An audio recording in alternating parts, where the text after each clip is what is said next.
ঈশ্বর ভগবান শ্রীকৃষ্ণ বলেন যে ব্যক্তি এই খাবারটি একবার এক ফোঁটা হলেও খেয়ে থাকেন বা খেতে পারেন, সেই ব্যক্তি জীবনে সারা বছর টাকার বৃষ্টি হবে। হ্যাঁ বন্ধুরা, অর্থ, সুখ, সৌভাগ্যে জীবন ভরে ওঠে। এক কথায় বলা যেতে পারে এই খাবার একটি বার এক ফোঁটা খেলে ভিখারিও রাজা হয়ে যেতে পারে। কারণ শাস্ত্র বলছে এই খাবারটি যারা খায় তারা ঈশ্বরের আশীর্বাদ সারা বছরে পেয়েই থাকেন এবং তার ফলে সুখ এবং আর উন্নতিতে ভরে ওঠে। তাছাড়াও এই দিনে কিছু কার্যে বন্ধুরা শনি দশাও কাটে। মা লক্ষ্মী ও ভগবানের কৃপায় আর উন্নতি বৃদ্ধি পায়, কাজে সুফল আসবে এবং সূর্যনারায়ণের কৃপায় তাদের দুর্ভাগ্য কাটে, মান সম্মান বৃদ্ধি পায় এবং মা লক্ষ্মী ও ভগবানের কৃপায় তারা বিশেষ ভাগ্যশালী হন। কারণ তারা এই একলা মাঘের দিন বা শ্রীকৃষ্ণের অত্যন্ত প্রিয় একটি মাসে এই খাবারটি খান। এই দিনে সামান্য কিছু কার্যে 2026 সালে প্রতিটি দিন পরম সুখ ও শান্তিতে ভরিয়ে তুলতে পারেন।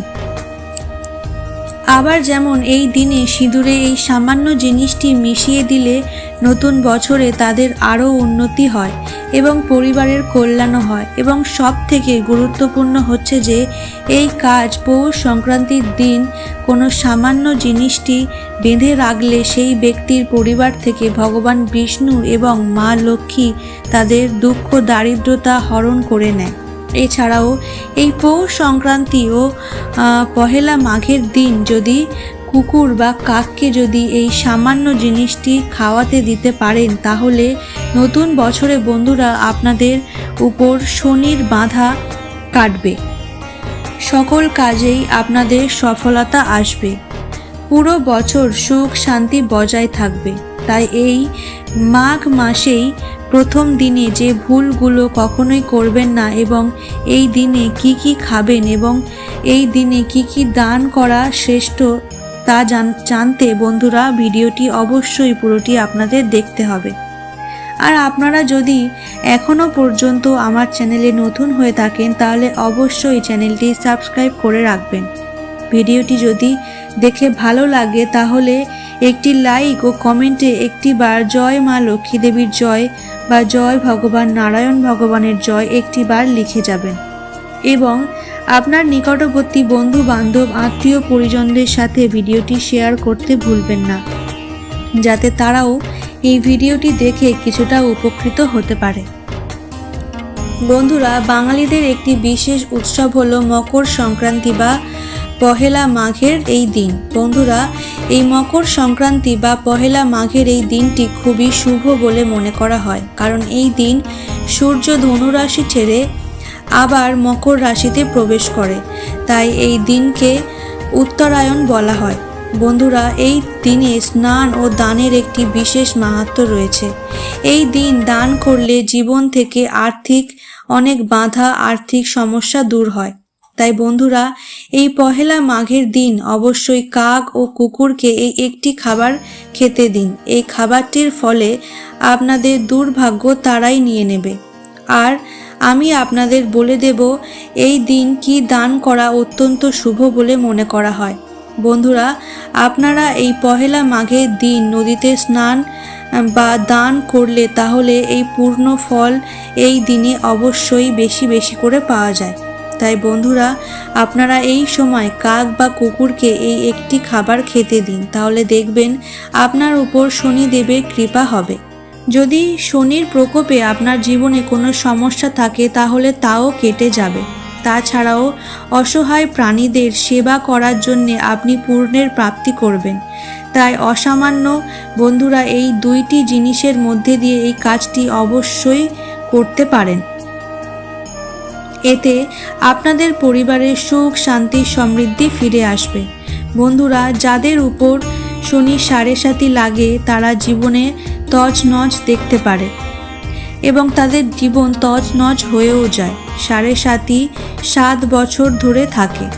7.5-তে 7 বছর নানা সমস্যার সম্মুখীন হতে হয়। তাই বন্ধুরা, আজ আপনারা এই উপায়ের মাধ্যমে আপনাদের সব সমস্যা দূর করতে পারেন। কাক বা কুকুরকে প্রদান করুন। সকালে উঠে মাতা পিতা গুরুজনকে প্রণাম করুন। হনুমান চল্লিশা, দুর্গা চল্লিশা বা শিব চল্লিশা বা গীতা পাঠ করুন। এতে আপনার জীবন থেকে শনি সাড়ে সাতি ম্যাজিকের মতো দূর হবে। নম্বর 2, কালো কুকুর। কালো গুড় ও কাকের এই পহেলা মাঘের দিন রুটি ও গুড় খেতে দিন। এছাড়াও এই দিনে চাল, ঘি ও ময়দা দান অতিরিক্ত ভালো। এই দিনে পারলে গঙ্গায় স্নান করে দারিদ্র মানুষদেরকে দান করুন। এতে আপনার জীবন থেকে সকল প্রকার বাধা বিপত্তি ম্যাজিকের মতো দূর হবে, পূর্ণ হবে আপনার সকল মনস্কামনা। এছাড়াও কালো তিল, সাদা তিল, গুড় আপনারা দান করতে পারেন। এতে গ্রহ দোষ ও শনি মহারাজের বক্র দৃষ্টি দূর হয়। ফলে আপনার জীবনে নেমে আসবে আপনার সুখ ও সমৃদ্ধি। বন্ধুরা, এই দিনে ঘি, গুড়, খিচুড়ি, হলুদ ডাল, বিউলির ডাল, তিল, লাল বা হলুদ বস্ত্র বা চিনি কোনো গরিব দুঃখীকে দান করলে বা কোনো পশু পাখিকে এই দিনে যদি অন্ন দান করানো হয়, তাহলে মানুষের নিজের এবং তাদের সাথে তাদের পূর্বজ এবং আত্মার উদ্ধার করতে পারে। ফলে দুর্ভাগ্য এই দিনে কাটে, শনির দশা কাটে, বৃহস্পতির সুফল তাদের জীবনে পড়ে এবং জীবের সেবায় ঈশ্বর অত্যন্ত প্রসন্ন হয়। ফলে এই দিনে এই সব কর্মে আপনাদের মনের বাসনা পূর্ণ হতে পারে। নম্বর 3, এই দিনে বন্ধুরা আপনারা ভুল করেও কোনো ঝাড়ু বা প্লাস্টিকের কোনো জিনিস বা ধারালো কোনো জিনিস বা সিঁদুর, কোনো আমিষ জাতীয় খাবার বা সন্ধ্যার পর কিন্তু আপনারা টাকা পয়সা, লবণ, দুধ মানে কোনো সাদা জিনিস কিন্তু আপনারা কাউকেই দান করবেন না বা ঝাড় দেবেন না। বন্ধুরা, আপনারা এই দিন কোথাও ভুল করেও কিন্তু আপনারা দূরে কোথাও যাত্রা করবেন না এবং বাড়ি থেকে ভুলেও কিন্তু আপনারা কাউকে তাড়াবেন না, এমনকি পশু পাখিদেরও না। বন্ধুরা, এই দিন স্নান না করে কিন্তু আপনারা কোনো খাবার মুখে তুলবেন না। তাই সকাল সকাল এই দিনে স্নান করে আগে ভগবানকে বা মা লক্ষ্মীকে আপনারা আরাধনা করবেন। আর এই 2 দিনের মধ্যে আপনারা কোনো নদীতে বা কোনো গঙ্গাতে স্নান অবশ্যই করুন, কারণ এই সময় বহু দেব দেবী নদীতে স্নান করতে আসে। ফলে সেই জল স্পর্শ করাতে আমাদের বহু দুর্ভাগ্য নাশ হয়ে যায়। আপনারা যদি কোনো নদীতে বা গঙ্গায় গিয়ে স্নান না করতে পারেন, তাহলে আপনারা স্নানের জলে কিছুটা গঙ্গার জল মিশিয়ে স্নান করতে পারেন, নতুবা কালো তিল মিশিয়েও স্নান করতে পারেন। আর সেটাও যদি আপনাদের পক্ষে সম্ভব না হয়, তাহলে একটি মাত্র আমলকি নিয়ে সেই আমলকিতে রস স্নানের জলে মিশিয়ে স্নান করুন। কারণ এই দিনে বন্ধুরা বহু দেব দেবী আমাদের বাড়িতে আসে, আমাদের আশীর্বাদ দিয়ে যায়। তাই সকাল সকাল এই দিন আপনারা ঘুম থেকে উঠে ভগবানের নাম কীর্তন করতে একদম ভুলবেন না। বন্ধুরা, হিন্দু শাস্ত্র অনুসারে এই দিনে বাড়িতে সত্যনারায়ণের পূজা বা বাড়িতে ভগবান শ্রীকৃষ্ণ ও রাধারানীর পূজার এক বিশেষ মাহাত্ম্য রয়েছে। মানা হয় এই দিনে বাড়িতে ভগবানের পূজায় বা নাম কীর্তনে মানুষের বহু গুণ ও দুর্ভাগ্যের নাশ হয়ে যায়। তাই এই দিনে আপনারা অন্তত পক্ষে একটি আসনে বসে ওম নমঃ নারায়ণ এই মন্ত্রটি আপনারা 108 বার জপ করতে পারেন। বন্ধুরা, এই দিনে আপনারা অবশ্যই কিন্তু বাড়িতে 2টি প্রদীপ ধরাবেন, একটি বাড়িতে ঘরের মধ্যে এবং একটি তুলসী মণ্ডপের মধ্যে।